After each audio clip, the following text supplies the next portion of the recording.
Tidak sah membuktikan nasab dengan ketenaran dan penyebaran jika terdapat penentang. Tanggapan Syekh Imaduddin Usman Al-Bantani Al-Jawi Asy-Syafi'i terhadap Syekh Ibrahim bin Mansur dari ulama Kerajaan Arab Saudi. 10 Januari 2026. Di zaman kita ini, banyak terjadi penarikan kembali pernyataan dari seorang ulama terkait nasab, cara pembuktiannya dan penolakannya. Hal ini disebabkan oleh temuan DNA yang telah membuktikan kebohongan banyak pihak yang mengaku memiliki nasab Syarif Hashimi Nabawi. Sebagai contoh, seseorang yang mengaku sebagai Syarif bernama Rizik Syihab Ba'alawi dari Jakarta mendorong orang lain untuk melakukan tes DNA. Namun, ketika hasil tes DNA dari keluarganya menunjukkan sesuatu yang bertentangan dengan nasab Bani Hashim, ia menarik kembali pernyataannya dan menyatakan bahwa DNA bukanlah cara untuk membuktikan nasab. Demikian pula halnya dengan Ibrahim bin Mansur dari Kerajaan Arab Saudi yang juga mengaku memiliki nasab Syarif Nabawi. Dalam kitabnya Al-Ifadah, Ibrahim menyatakan bahwa ketenaran, syuhrat, dan penyebaran istifadah harus memenuhi syarat tidak adanya penentang. Jika terdapat penentang terhadap ketenaran tersebut, maka ketenaran itu menjadi batal. Ibrahim bin Mansur dikenal di Hijaz karena keraguan yang ia lemparkan terhadap nasab-nasab yang telah terbukti secara syar'i, historis, dan genetik, seperti nasab keluarga Qotadi. Kemudian, ketika terbukti bahwa nasabnya sendiri memiliki penentang dari kitab-kitab nasab kuno dan juga dari hasil tes DNA sebagian keluarganya yang bertentangan dengan kelompok garis keturunan Syarif, dalam kurung J1, Jakarta angka 1, Ibrahim bin Mansur menarik kembali pernyataannya. Ia menyatakan bahwa ketenaran saja sudah cukup untuk membuktikan nasab tanpa syarat apapun, dan ia menghapus syarat yang sebelumnya disebutkan, yaitu tidak adanya penentang. Dengan demikian, Ibrahim bin Mansur membenarkan nasab Ba'alawi yang batal secara syar'i, historis dan genetik dengan dalih ketenaran, padahal sebaliknya.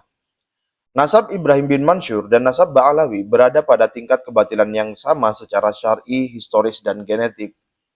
Keduanya saling menguatkan dalam meragukan nasab-nasab syarif yang telah terbukti, seperti nasab Qotadi, J1, FGC 9581, Sulaimani, J1, FGC 9581, Rossi, Rasi, J1, CTS 8308, dan Hashimi di Yordania, J1, FGC 9585. Ibrahim bin Mansur dari Hijaz meragukan nasab Qotadi, sementara Abdullah Alatas Ba'alawi dari Indonesia meragukan nasab Raja Abdullah II Al-Hashimi dari Yordania. Tujuan mereka dengan keraguan ini adalah agar kelompok garis keturunan mereka tidak menjadi standar bagi semua syarif. Celakalah mereka. Para pengaku nasab ini lalai bahwa kelompok garis keturunan dalam kurung J1 tidak terbatas pada Syarif Hashimi saja. Kelompok ini juga merupakan garis keturunan suku-suku Arab terkenal seperti Bani Saud dan Bani Muhammad bin Abdul Wahab, J1 FGC 1723, Bani Al-Jarrah, J1 BY 207634, dan lainnya. Keluarnya hasil tes mereka pada kelompok ini justru membuktikan secara pasti bahwa kelompok garis keturunan J1 adalah kelompok garis keturunan Syarif Hashimi, karena mereka memiliki nenek moyang yang sama dengan suku-suku tersebut pada garis nasab yang lebih tinggi. Sebagian bertemu pada Adnan, dan sebagian lainnya pada leluhur sebelumnya sesuai perbedaan riwayat. Maka, upaya Ibrahim bin Mansur dan Abdullah Alatas Ba'alawi untuk menghancurkan kelompok garis keturunan dalam kurung J1 sebagai kelompok garis keturunan Syarif sama sekali tidak bermanfaat. Syekh Ibrahim bin Mansur berkata, telah mengajarkan kepada kita Sayyid umat ini, Shallallahu Alaihi Wasallam, bagaimana kita mengenal nasab kita dan menjaganya dengan kaidah ketenaran dan penyebaran, yang dengannya nasab-nasab Arab telah dibuktikan. Para imam Islam telah menjelaskan hal ini, lalu mereka bersepakat atasnya. Agama kita telah menjaga nasab, meninggikan derajatnya, memerintahkan untuk mempelajarinya, dan menetapkan pembuktian serta penolakannya dengan ketenaran dan penyebaran. Pernyataan ini disampaikan dalam sebuah video yang ditayangkan di saluran YouTube di Indonesia yang dimiliki oleh salah seorang dari Ba'alawi bernama Nabawi TV. Perhatikan bagaimana pernyataannya ini tidak selaras dengan apa yang ada dalam kitabnya Al-Ifadah. Dalam kitab tersebut, ia mengutip pernyataan para imam fikih bahwa ketenaran menjadi batal jika terdapat penentang. Namun, dalam video tersebut, ia seolah-olah menghapus syarat ini. Ketidakselarasan dalam pernyataannya ini merupakan pengkhianatan ilmiah darinya. yang dengan ilmunya ia membeli harga yang murah, yaitu klaimnya atas nasab syarif. Perhatikanlah dalam kitabnya yang berjudul Al-Ifadah fi Adillah Subutun Nasab bi Asyurot wal Istifadah. Ia banyak mengutip pernyataan para imam fikih tentang ketenaran dan penyebaran, dan semuanya mensyaratkan tidak adanya penentang. Ibrahim bin Mansur berkata, Imam An-Nasabah Asy-Syafi'i, wafat 204 Hijriah, berkata, cukup untuk bersaksi atas nasab jika seseorang mendengar orang tersebut menyandarkan dirinya kepada nasabnya dalam waktu yang lama, atau mendengar orang lain menyandarkan nasab kepadanya, selama tidak mendengar adanya penolak dan tidak melihat tanda-tanda yang menimbulkan keraguan. Perhatikanlah perkataan Asy-Syafi'i yang dikutip oleh Ibrahim bin Mansur. Kata cukup, yasa'u, di sini bermakna boleh atau diringankan. Bukan berarti nasab hanya dibuktikan dengan pendengaran semata tanpa cara lain. Ungkapan mendengar ia menyandarkan dirinya, sami'ahu yantasibu, menurut para fuqaha disebut tasamu atau syuhrat atau istifadah, yaitu boleh bagi seseorang untuk bersaksi atas nasab melalui pendengaran selama ia tidak mengetahui hakikatnya. Ungkapan dan tidak mendengar penolak, walam yasma' dafi'an, berarti jika ia mengetahui hakikatnya, misalnya bahwa nasab tersebut berasal dari adopsi, maka tidak boleh bersaksi dengannya karena ia telah mendengar penolak. Sebagai contoh, jika ketenaran suatu kelompok seperti Ba'alawi telah berlangsung selama 5 abad, lalu ditemukan kitab-kitab kuno yang ditulis lebih dari 5 abad lalu yang menyatakan bahwa nasab tersebut batal, maka tidak boleh bagi kita untuk bersaksi atas keabsahan nasabnya setelah itu. Apakah Ibrahim tidak memahami makna ini sehingga ia berkata bahwa nasab cukup dibuktikan dengan ketenaran dan penyebaran meskipun ada penentang atau penolak, sebagaimana yang ia ucapkan dalam video tersebut? Apakah ia lalai terhadap firman Allah Ta'ala? Serulah mereka, dalam kurung anak-anak angkat itu, dengan, dalam kurung memakai nama, bapak-bapak mereka. Itulah yang lebih adil di sisi Allah. QS Al-Ahzab 5. Menyebut Ba'alawi sebagai keturunan Ali bin Abi Thalib adalah penyebutan kepada bukan bapak mereka, karena nasab mereka kepadanya tidak terbukti secara syar'i akibat batalnya ketenaran dan penyebaran karena adanya penentang, yaitu kitab-kitab nasab kuno yang menyebutkan bahwa leluhur mereka, Ubed atau Ubaidillah atau Abdullah, bukanlah anak Ahmad bin Isa. Kemudian Ibrahim berkata, Al-Alama Ar-Ruwaini, dalam kurung wafat 502 Hijriah, mengomentari perkataan Imam Asy-Syafi'i, ia berkata, ini memiliki 4 syarat, waktu yang panjang, penyandaran dirinya kepada nasab tersebut, penyandaran orang lain kepadanya, dan tidak adanya penolak serta tidak adanya bukti yang menimbulkan keraguan, sehingga boleh bersaksi atas nasab.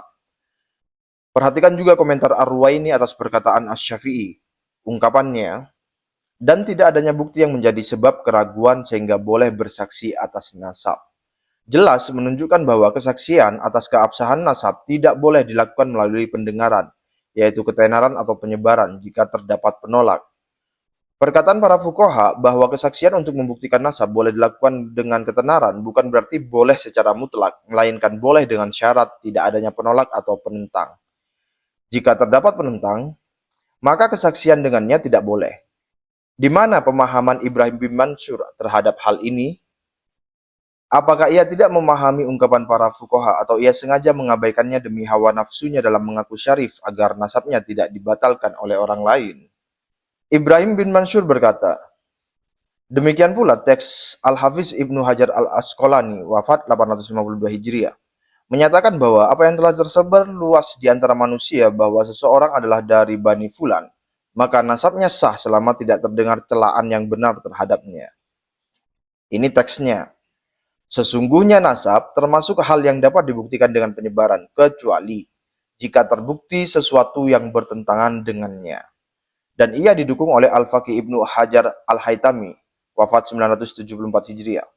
Dan boleh bersaksi dengan pendengaran, tasamu, selama tidak ada yang lebih kuat yang menentangnya, seperti penolakan dari orang yang dinasabkan kepadanya. Al-Ifadah halaman 73-76. Perhatikan perbedaan antara apa yang ia katakan tentang ketenaran dalam video tersebut dan apa yang ia kutip dalam kitabnya. Seolah-olah ia lupa apa yang ia tulis dalam kitabnya, bahwa ketenaran tidak boleh digunakan untuk bersaksi atas nasab jika terdapat celaan atau penentang di dalamnya. Penentang atau celaan terhadap nasab yang dekat adalah pernyataan seseorang yang mengetahui hakikat yang berbeda dari apa yang diklaim oleh pengaku nasab. Adapun untuk nasab yang jauh, penentang atau celaan adalah adanya kitab-kitab kuno yang bersaksi berbeda dari apa yang telah terkenal dan tersebar. Karena ketenaran menurut para fuqaha bisa saja berawal dari penipuan. Di tempat lain, Ibrahim bin Mansur berkata ketika ditanya tentang orang yang membatalkan nasab Ba'alawi dengan tuduhan bahwa Ahmad bin Isa tidak memiliki anak bernama Ubaid atau Ubaidillah atau Abdullah, sebagaimana yang disebutkan dalam kitab-kitab kuno. Ketidak disebutnya Ubaid dalam kitab-kitab nasab kuno sebagai anak Ahmad bin Isa tidak berarti ia bukan anaknya. Padahal, ia telah membatalkan nasab keluarga At-Tabariyah di Mekah dengan cara yang sama. Hal ini tidak lain karena ia kini telah memahami bahwa nasabnya sendiri juga batal dengan cara ini. Nasab Ibrahim bin Mansur tidak dicatat dalam kitab-kitab nasab kuno. Ditambah lagi, hasil tes DNA dari keluarganya menunjukkan berbeda dari garis keturunan syarif di Mekah dan Madinah, dalam kurung J1. Kini, ia sangat keras terhadap mereka yang menggunakan DNA sebagai cara pasti untuk membuktikan nasab. Kesimpulan dari apa yang telah disebutkan adalah bahwa ketenaran dan penyebaran tidak boleh digunakan untuk membuktikan nasab jika terdapat penentang yang menolaknya. Jika berita tentang seseorang misalnya, seseorang tentara yang meninggal dalam pertempuran telah tersebar di antara masyarakat, maka boleh bagi seseorang untuk bersaksi bahwa orang tersebut telah meninggal, meskipun ia tidak melihat jenazahnya dan tidak menghadiri penguburannya, sehingga ia tidak dianggap berbohong dalam kesaksiannya. Namun, apakah orang tersebut benar-benar meninggal? Itu adalah hal lain. Jika ia ternyata masih hidup, maka kesaksian bahwa ia meninggal ditolak, meskipun berita itu telah tersebar luas. Demikian pula, jika berita tentang Abdullah sebagai anak Ahmad telah tersebar di antara masyarakat, maka boleh bagi seseorang untuk bersaksi bahwa Abdullah adalah anak Ahmad, meskipun ia tidak melihat kelahiran dari istrinya. Namun, jika ternyata ia adalah anak angkat, maka kesaksian bahwa ia adalah anaknya ditolak. Dalam Bahar al-Madhab disebutkan, Imam Asy-Syafi'i radhiyallahu anhu berkata, syarat bolehnya bersaksi atas apa yang telah kami sebutkan adalah bahwa berita tersebut telah tersebar luas dalam waktu yang lama dari orang-orang yang dapat dipercaya, dan tidak ada penolak yang menolaknya, dan tidak ada penentang yang memperselisihkannya, dan tidak ada tanda yang menimbulkan keraguan. Para sahabat kami berkata, ini menunjukkan bahwa penyebaran berita tidak termasuk hal yang menghasilkan ilmu yang pasti, yakini, melainkan hanya mencapai keyakinan di hati dengan bentuk penalaran jika berita itu berulang kali datang dari orang-orang yang jujur dan tidak ada keraguan yang menunjukkan sesuatu yang berbeda dari apa yang mereka beritakan. Maka pendengar dapat menyimpulkan bahwa keadaannya sebagaimana yang diberitakan, sehingga boleh bersaksi dengannya sebagaimana yang telah kami sebutkan. Selesai. Bahar al-Madhab 14-133. Dari semua ini, apa yang dikatakan Ibrahim bin Mansur bahwa nasab cukup dibuktikan dengan pendengaran, yaitu ketenaran dan penyebaran, bertentangan dengan cara pembuktian hakikat yang telah ditetapkan oleh para fuqaha. Sebaliknya, yang benar adalah bahwa pendengaran tersebut tidak boleh bertentangan dengan bukti yang jelas, bayyinah. Jika terdapat bukti yang menentang dan menolak, maka tidak boleh bersaksi untuk membuktikan nasab dengan ketenaran dan penyebaran. Maka Ubaidillah yang dikatakan meninggal pada tahun 383 Hijriah kini terkenal sebagai anak Ahmad bin Isa bin Muhammad An-Naqib. Namun telah datang bukti yang jelas bahwa ia bukan anak Ahmad, yaitu apa yang disebutkan dalam kitab-kitab nasab kuno. Dalam kitab Asy-Syajarah Al-Mubarakah pada abad ke-6 disebutkan bahwa keturunan Ahmad bin Isa berasal dari 3 anak, yaitu Muhammad, Ali, dan Husain. Tidak ada anak bernama Ubaidillah yang disebutkan, dan tidak ada seorang pun dari para ahli nasab awal yang menyebutkan bahwa ia adalah anaknya. Hal ini baru muncul pada abad ke-9 ketika Ali bin Abu Bakar Asyakron Ba'alawi mengaku sebagai Syarif Hashimi dalam kitabnya Al-Burqa Al-Musyikah, yaitu setelah 550 tahun. Dalam kitab-kitab nasab sejak wafatnya Ahmad, tidak disebutkan bahwa Ubaid adalah salah satu anaknya. Maka ketenarannya saat ini adalah ketenaran yang baru muncul dan ditolak karena adanya penghalang yang mencegahnya. Karena adanya penolak yang menolaknya, dan karena adanya penentang yang memperselisihkannya. Wallahu a'lam bishawab. Imaduddin Usman Al-Bantani Al-Jawi Asy-Syafi'i. Untuk versi bahasa Arab juga tersedia di RMI NU Banten. Terima kasih. Assalamualaikum warahmatullahi wabarakatuh.